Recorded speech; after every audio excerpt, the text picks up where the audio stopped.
I shouldn't have tried to make this while I was sick.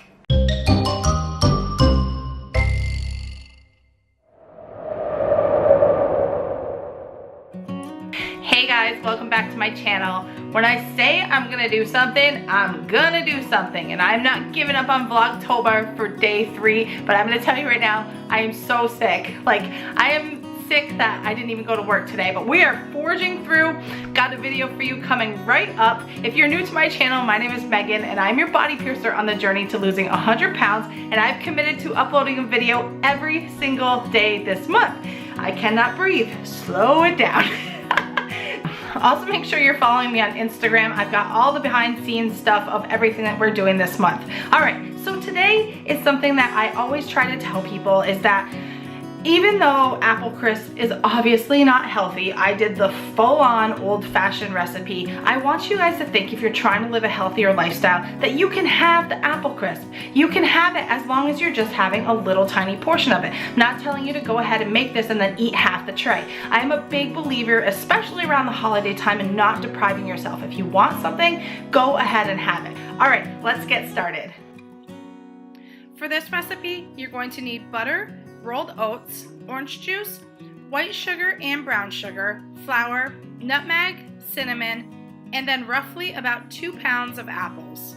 Make sure that your apples are nice and washed, and then set your ingredients aside. Next, you're going to want to thinly slice up your apples.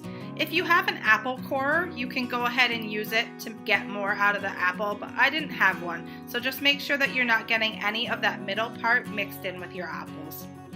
This is an optional thing, but I didn't want to waste any of my apples, seeing as we had just hand-picked them, so I went ahead and threw the slices into the dish that I was making to make sure that I wasn't wasting any by making more than I needed.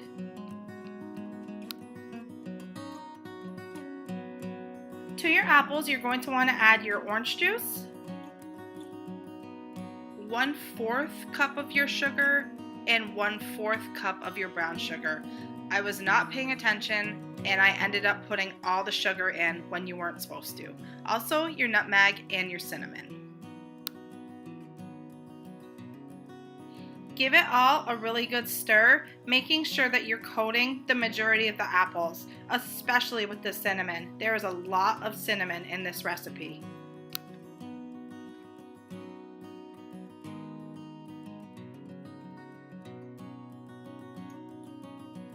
Pour your apples into a greased 13x9 baking dish, and also make sure that your oven is preheated to 350 degrees.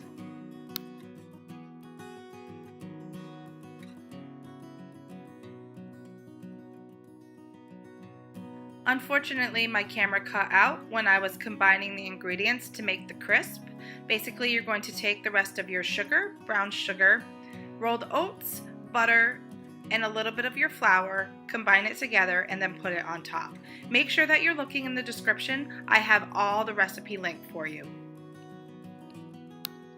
After you have it all covered, you're going to want to go ahead and throw it in your preheated oven for about 50 to 55 minutes.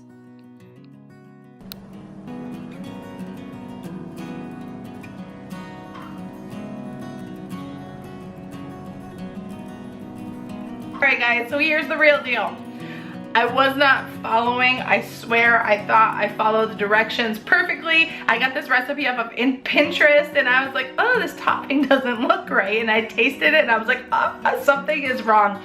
I forgot to put the sugar in the topping. So I do have the correct ingredients for you, and I think I might have saved this, so I'm gonna give it a taste test anyways, but don't cook when you're sick.